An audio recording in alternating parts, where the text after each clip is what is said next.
Hello everyone. दोस्तों आज हम आपके साथ डिस्कस करने जा रहे हैं हिंदी व्याकरण के कुछ क्वेश्चन।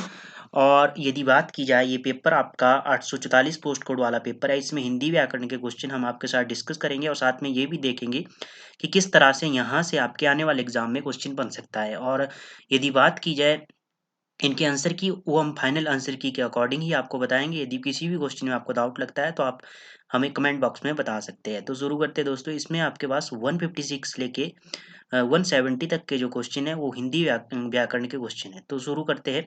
सबसे पहले इसमें 156 से लेके 160 तक के जो क्वेश्चन है वो आपको शुद्ध शब्द चुनने को कहा गया है। तो इसका बात करेंगे तो पहला शब्द है आपके पास नेत्रहीन। नेत्रहीन किस तरह से लिखा जाता है? तो 156 का आपका राइट आंसर बन जाएगा ऑप्शन सी। नेत्रहीन इस तरह से लिखा जाता है। ऑप्शन सी सही हो गया। अब आगे है क्वेश्चन 157। 157 की बात की यथाकर्म। यथाकर्म को दो ऑप्शनों को सही किया गया है फाइनल आंसर की में। परंतु यदि बात की जाए तो राइट आंसर क्या बनेगा इसका? यथाकर्म किस तरह से लिखा जाता है?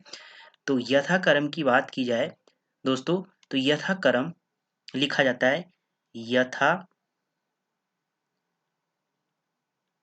कर्म। इस तरह से शुद्ध लिखा जाता है ये, क्योंकि इसका क्या, यदि संधि करेंगे इसको कर्म के अनुसार, अभिभाव समास है इसमें। ठीक है, ये भी आपने ध्यान में रखना है। तो आपका ऑप्शन ए सही होगा। ऑफिशियल आंसर ए सही होगा और फाइनल आंसर की में ए और बी ऑप्शन को सही किया गया है। ठीक है। अब आगे 158 क्वेश्चन निषिद्ध। निषिद्ध किस तरह से लिखा जाता है? निषिद्ध की बात की जाए 158 का राइट आंसर ऑप्शन डी सही हो जाएगा। निषिद्ध इस तरह से लिखा जाता है। ठीक है, ऑप्शन डी सही हो गया। आगे है आपके पास क्वेश्चन निर्झर। निर्झर किस किस तरह से लिखा जाता है? पहले तो आपको ये पता होना चाहिए निर्झर में कौन सा समास है। तो अभिभाव समास है। तो ऑप्शन तो आपका बी सही हो गया। निर्झर मतलब बिना झरना के, बिना झरने के। तो आपका ऑप्शन बी सही हो गया। यहाँ से ऑप्शन बी सही हो गया। आगे है 160 क्वेश्चन आपका आजनम। आजनम में भी आपका अभिभाव समास है। तो आजनम किस तरह से लिखा जाता है? आजनम की बात की जाए तो दोस्तों इसका फाइनल आंसर की में यदि बात की जाए तो ऑप्शन ए सही होगा, आजनम। ठीक है। अब यहाँ से आपने कौन कौन से शब्द ध्यान में रखने? एक तो आपने विध्वंस को ध्यान में रखना है। विध्वंस में स सलगम वाला नहीं होता, स इस तरह से होता है। पैतृक की बात की जाए, पैतृक इस तरह से लिखा जाता है, पैतृक। ठीक है। अनुग्रहित, अनुगृहित नहीं होता, अनुग्रहित नहीं होता, अनुगृहित होता है।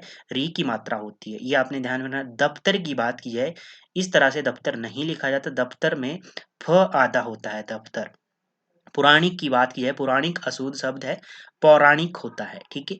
और भौगोलिक नहीं होता, भौगोलिक होता है, ये शुद्ध शब्द है। कनिष्ठ की बात की जाए, इसमें ठ पूरा होता है। अभ्यर्थी की बात की जाए तो अभ्यर्थी में भ के साथ अ की मात्रा नहीं होती, अभ्यर्थी होता है। और जीवा की बात की जाए तो जीवा इस तरह से लिखा जाता है। प्रादुर्भाव की बात की जाए तो प्रादुर्भाव में र है वो ब के ऊपर लगता है, भा के ऊपर लगता है, आ के मात्रा के ऊपर लगता है। तो श्रृंखला की बात की जाए तो श्रृंखला इस तरह से लिखा जाता है। तो ये आपने ध्यान में रखना है यहाँ से शब्द। और ये किसी ना किसी एग्जाम में क्वेश्चन पूछे गए हैं। ठीक है, ये आपने ध्यान में रखना। आगे है क्वेश्चन आपके पास, क्या क्वेश्चन है आगे आपके पास? इसमें बताना है आपको समास। यथाशक्ति में कौन सा समास है? यथाशक्ति की बात की जाए तो पहले तो आपको समास की परिभाषा याद होनी चाहिए। यथाशक्ति मतलब कि इसमें उपसर्ग लगा है, तो अव्ययभाव समास होगा। 61 का आपका राइट आंसर ऑप्शन ए हो जाएगा। यथाशक्ति में आपका अव्ययभाव समास है। ठीक है। और बात की जाए तत्पुरुष में, आपको पता है दूसरा पद प्रधान होता है। बहुरूपी में ना तो पहला ना तो दूसरा अन्य अन्य शब्द बनता है। ठीक है। द्वंद्व की बात की जाए, दोनों पद प्रधान होते हैं। तो यहाँ से आपने अभिभाव के कौन कौन से एग्जाम्पल ध्यान में रखने हैं? सबसे पहले यथाकर्म को आपने ध्यान में रखना है। अ, आधोपांत को आपने ध्यान ध्यान में रखना है। यथेष्ट, साफ साफ, आजन्म पूछा जा चुका है। निडर, अत्यावश्यक, निर्झर, विधान, निस्वार्थ, ये आपने ध्यान में रखने हैं शब्द। निस्वार्थ किस तरह से लिखा जाता है ये भी आपने ध्यान में रखना है। ठीक है। आगे है गायन का संधि विच्छेद। गायन की बात की जाए तो गायन का राइट आंसर बनेगा 162 का ऑप्शन सी सही हो जाएगा। गायन, गायन किस तरह से लिखा जाता है? गायन का संधि विच्छेद इस तरह से होगा, ऑप्शन सी। ठीक है। अब यहाँ से आपने कौन कौन से शब्द ध्यान में, गायक की बात की जाए तो ग गै प्लस अक इसका संधि विच्छेद होगा। नैन, नायक की बात की नय प्लस अक इसका संधि विच्छेद होगा। गै प्लस अन आपका गायन हो गया। और च प्लस एन चैन की बात की जाए, इस तरह से लिखा, काफी बार पूछा जा चुका है चैन। नय प्लस अन नैन इस तरह से लिखा जाता है संधि विच्छेद। ऊंट का तत्सम बताना है आपको। ऊंट का उष्ट तत्सम होगा तो इसका राइट आंसर बन जाएगा 163 का ऑप्शन बी।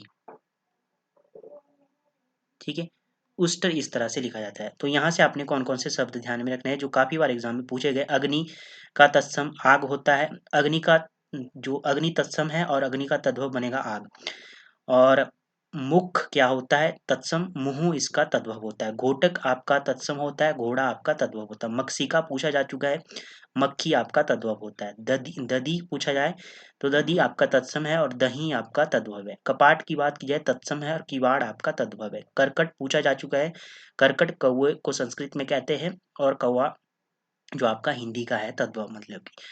तत्सम की बात की जाए तो आप ये मान के चलिए ये संस्कृत के शब्द होते हैं जो जिनके रूप में ना परिवर्तन करके उसको ज्यों के त्यों हिंदी में अपनाया जाता है उन्हें तत्सम कहते हैं। तद्भव की बात की जाए जो हिंदी के शब्द होते हैं। ठीक है, मतलब कि संस्कृत का हिंदी में अर्थ। ठीक है, ये आपने ध्यान में रखना है। आगे है बारी का बहुवचन, काफी बार पूछा जा चुका है बारी।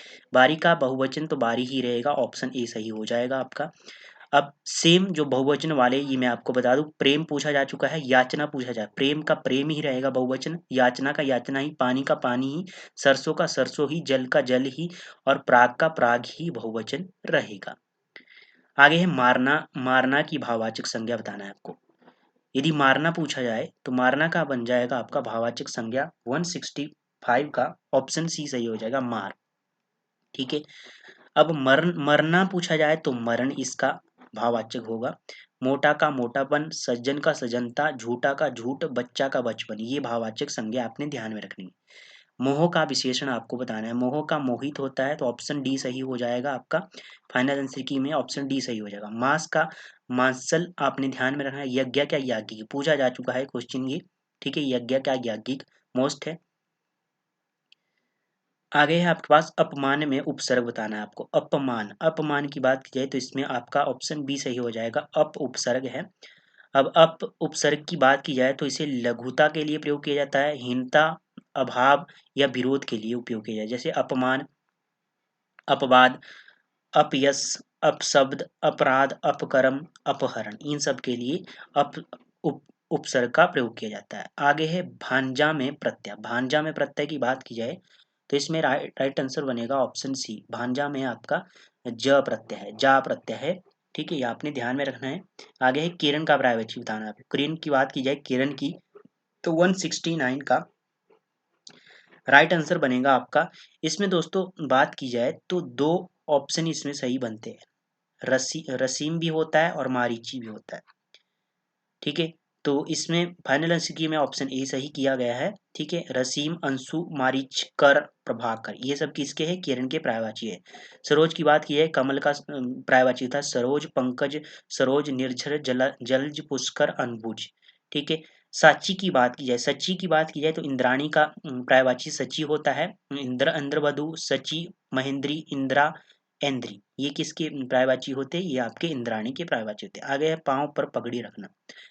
पांव पर पगड़ी रखना मुहावरे का अर्थ क्या होगा। पांव पर पगड़ी रखना मुहावरे का अर्थ होगा ऑप्शन डी सही, बहुत चिचोरी करना, चिरोरी करना, ऑप्शन डी सही हो जाएगा। दूसरी या तीसरी बार पूछा जा चुका है पांव पर पगड़ी रखना। अब यहाँ से आपने कौन कौन से मुहावरे ध्यान में रखने। पांव फैलाना तो उसका अर्थ होता है हट करना।